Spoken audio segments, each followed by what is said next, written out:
Hai Sobat Chess, terima kasih sudah klik video ini.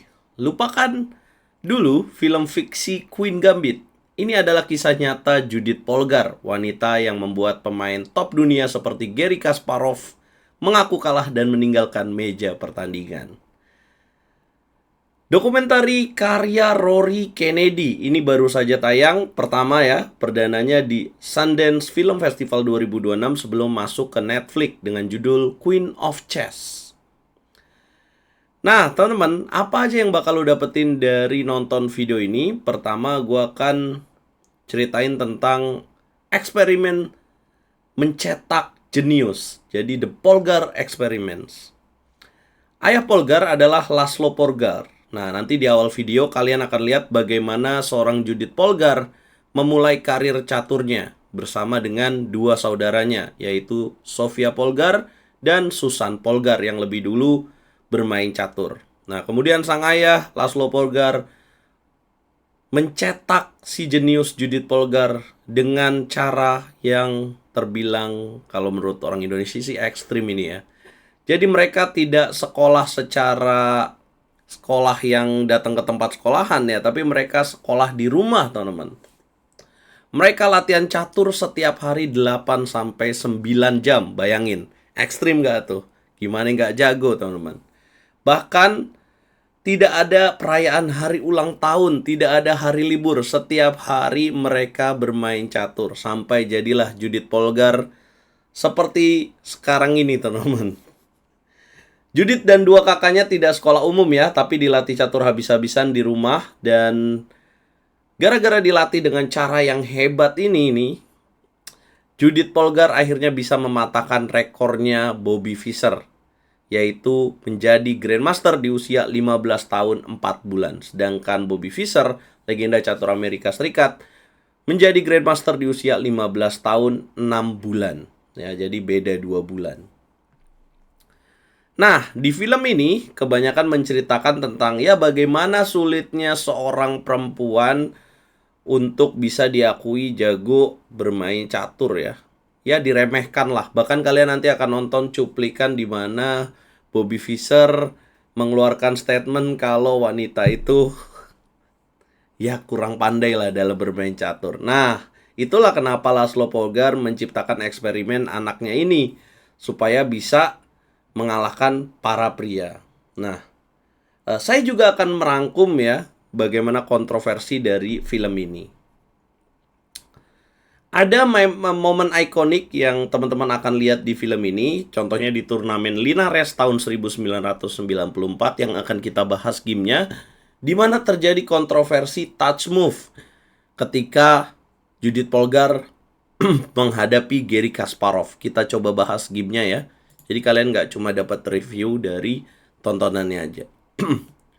Judith Polgar saat itu berusia 17 tahun bertemu dengan Garry Kasparov di Spanyol. Dia bermain dengan putih, M4, C5, Sicilian Defense, kuda F3, D6, kemudian D4 dimakan, kemudian dimakan lagi, dan hitam kuda F6, putih kuda C3, dan hitam A6. Yes, Kasparov mainkan Sicilia variasi Nadrov, kemudian Judith Polgar mainkan langkah F4, E6, kemudian Bishop E2, Bishop ke petak E7, kemudian rokade pendek, hitam Queen C7. Nah, Judith Polgar ini gaya mainnya itu agresif, sama kayak gaya main Garry Kasparov. Kemudian Judith Polgar mainkan Queen E1, kuda B ke petak D7, dan kemudian A4 dimainkan, mencegah B5, hitam B6, kemudian putih Bishop F3, hitam Bishop B7, putih Raja H1, dan kemudian hitam benteng D8. Kemudian putih mainkan Bishop E3, develop pieces, kemudian hitam mengamankan Raja, dan putih Queen G3. Lihat gimana manuver Queen dari Judith Polgar. Perpindahan yang sangat menarik. Kemudian hitam kuda C5 mengancam pion di petak M4, putih nggak peduli, dia mainkan langkah F5. Karena di sini Judith Polgar sudah menghitung ya, apabila hitam terpancing untuk makan pion M4, itu adalah sebuah blunder. Maka putih akan makan, kemudian makan lagi dengan kuda, dan kemudian akan dimakan lagi, gajah makan M4 dan F6. Yes, kalau gajah makan, blunder. Satu perwira hilang. Sementara ancaman Judith Polgar adalah skakmat pada petak G7. Itu idenya, teman-teman. Sehingga ketika F5, hitam di sini E5. Kemudian putih mainkan langkah gajah H6. Brilliant move, ancam checkmate. Inilah tipe permainan agresif. Diancam perwira, malah ngancam raja. Bukannya mundur ya. Itulah teman-teman. Kemudian hitam kuda E8, Polgar kemudian kuda B3, kuda D7, dan kemudian permainan berlanjut dengan Polgar mainkan langkah-langkah mengancam ke sayap menteri, tapi Kasparov bermain baik ya. Nah, tadi baru saja benteng FKS1 dianggap melewatkan taktik, harusnya di sini putih bisa counter dengan game 4. Nah, Kasparov memang sangat prime, sangat ciamik di tahun itu teman-teman, sangat jago ya.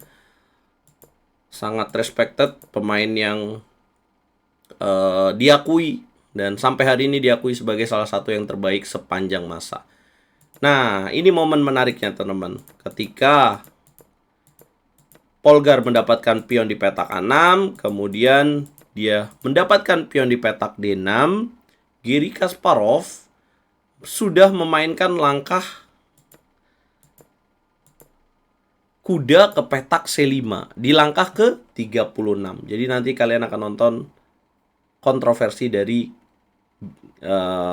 film ini ya, dokumentarinya. Jadi Kasparov sudah menjalankan langkah kuda ke petak C5 dan sepersekian detik dia melepas tangannya. Artinya, kalau sudah menyentuh dan dilepas, itu berarti sudah decide untuk melangkah. Artinya sudah ditentukan langkahnya. Nah, tapi dia kembalikan lagi ke posisi semula. Jadi, ketika udah sepersekian detik jatuh, dia lepas, diambil lagi, dia taruh ke petak D7 untuk pengganti langkahnya. Jadi peraturan dalam catur kalau sudah dilepas sebenarnya itu sudah dianggap jalan. Kalau masih dipegang boleh kembali ke tempat asalnya dan memilih langkah lain. Nah, di sini yang cuma lihat Judith Polgar. Judith Polgar bingung sebagai perempuan yang main lawan pecatur top dunia berusia 17 tahun. Dia mau protes, nanti dianggap sebagai anak yang manja. Nah, akhirnya dilema lah, campur aduk perasaannya. Orang lain kok pada diem aja gitu. Tapi ada kamera yang merekam kejadian ini. Tapi dia bingung apakah kamera ini merekam. Karena ada kameranya doang, ngarah ke pertandingan mereka, cuma nggak ada orangnya. Nah, akhirnya pertandingan dilanjutkan. Inilah dilema yang pertama, kontroversi yang pertama. Dan kemudian game dilanjutkan. Akhirnya Kasparov dengan langkah-langkah terbaiknya justru Judith Polgar kayaknya dilema ya dia, karena game sudah dilanjutkan berarti protes sudah tidak bisa, sudah dianggap sudah lewat. Akhirnya Judith Polgar mengakui keunggulan dari Kasparov setelah langkah ini. Kenapa? Karena kalau dilanjutkan raja ke petak G1, E2, benteng E1 akan ada menteri D4 dan nanti akan terjadi smoother mat. Nih. Nah, inilah pertemuan Judith Polgar pertama dengan Kasparov. Pahit ya. Nah, setelah kejadian ini, Judith Polgar ternyata mendapat bantuan dari wasit. Artinya wasit datang ketika dia sedang di restoran, dia bilang, ada yang bisa saya bantu? Oh, ternyata kameranya itu masih merekam. Jadi ada kejadian yang unik juga. Dikira kamera itu nggak ngerekam. Ternyata wartawannya itu masih merekam. Dan akhirnya terlihatlah Kasparov dari cuplikan slow motion memang sudah melepas. Dan akhirnya berita itu viral kemana-mana di zaman itu. Kasparov dianggap curang dan Kasparov mengalami tekanan oleh itu. Kasparov memang pada saat itu sedang masa prime-nya guys. Nah, inilah pertemuan yang pertama berakhir dengan kekecewaan. Nah, dokumenter dari film ini menurut saya sangat menarik ya, karena banyak menggunakan cuplikan arsip yang direstorasi secara sinematik. Dan kita juga bisa mendapat sisi emosionalnya ya, betapa jujurnya Judith soal tekanan psikologis yang dialami sejak kecil. Jadi bayangin aja, setiap hari main catur dan dia merasa dia perlu mengenal dunia lainnya. Ini kata Sofia Polgar ya, dari kakaknya. Dia bilang, karena hidup gak cuma catur doang. Itu juga sedih juga sih gue waktu nonton adegan ini, waktu dia bilang ini. Jadi kalian akan nonton sesi wawancara dari Kasparov, dari kakaknya, dari orang tuanya, dan dari pengamat catur lainnya, teman-teman, bahkan dari pemain catur lainnya. Kemudian ada kontroversi lainnya yang menurut gue menarik ya, yaitu penolakan bermain di turnamen khusus wanita. Jadi Judith nih sempat dikecam oleh banyak pihak termasuk komunitas catur wanita karena dia menolak keras berkompetensi di kejuaraan wanita. Karena dia pengen bukti ini kalau wanita bisa eh, melawan pria, teman-teman. Dan akhirnya Judith memang bisa menembus peringkat 10 besar dunia ya, yaitu 8 besar dunia, dan kita akan lihat, teman-teman akan saya ajak untuk melihat di mana kemenangan pertama dari Judith Polgar melawan Garry Kasparov ini, guys. Ya, kalian juga akan melihat game lainnya di mana setelah pertandingan tadi tuh, kontroversi tadi, Judith Polgar kembali ketemu eh namun Judith Polgar kembali dikalahkan ya di tahun 1996.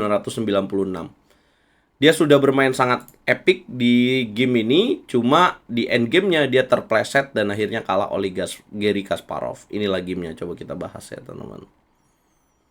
Padahal akurasinya sudah 90% dengan satu langkah brilian dan kembali bermain dengan Cecilia Variasi-Nadrov.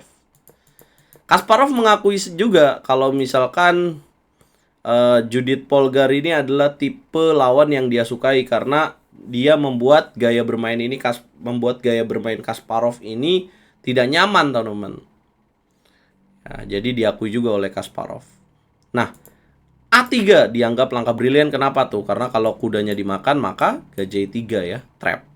Nah, A3 kemudian kuda C6, kemudian dilanjutkan dengan pertukaran kuda. Nah, di sini Judith Polgar bermain sangat baik ya dengan mainkan langsung dua gajahnya menyerang di awal. Nah, tapi seperti biasa Kasparov masih bisa meladeni dengan baik dan bahkan pertandingan di middle game cukup seru. Dan Judith Polgar mengambil resiko dengan mengambil pion padahal rajanya lagi diserang, dan tapi baik-baik aja nih walaupun Kasparov di sini membongkar rajanya. Raja dari Judith Polgar ya, dan akhirnya lanjut ke endgame.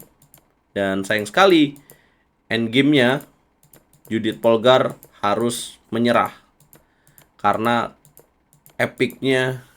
Jadi ibaratnya nih Kasparov ngetes Judith Polgar di endgame dan tahu bahwa Judith Polgar ini nggak terlalu piawai dalam fase endgame. Padahal endgame-nya sudah jelas. Kalau secara teori benteng kuda melawan raja benteng remis ya, tapi karena Judith Polgar terpojok, akhirnya dia menelan kekalahan, dan inilah posisinya. Jadi Kasparov sangat superior nih melawan Judith Polgar. Dari tahun 94 pertama kali bertemu, berarti lebih dari 10 game ya. Judith Polgar baru bisa ngalahin Kasparov di tahun 2002. Dan ini adalah kemenangan pertamanya. Jadi waktu Judith Polgar masih kecil, Kasparov udah jago banget, guys. Dan dia adalah idolanya gitu, teman-teman. Jadi Judith Polgar ngefans banget sama Kasparov. Nah, dengan pembukaan Berlin, Judith Polgar berhasil mengalahkan Kasparov.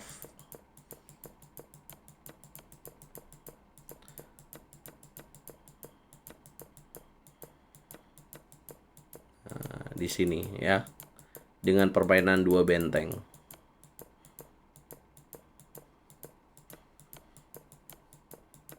Kalah ya, back rank. Dikocek-kocek abis.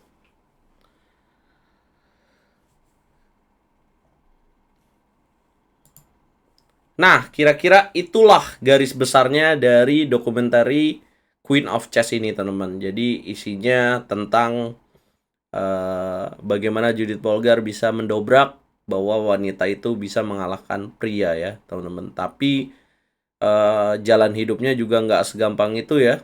Jadi dia melalui fase yang sangat berat ya.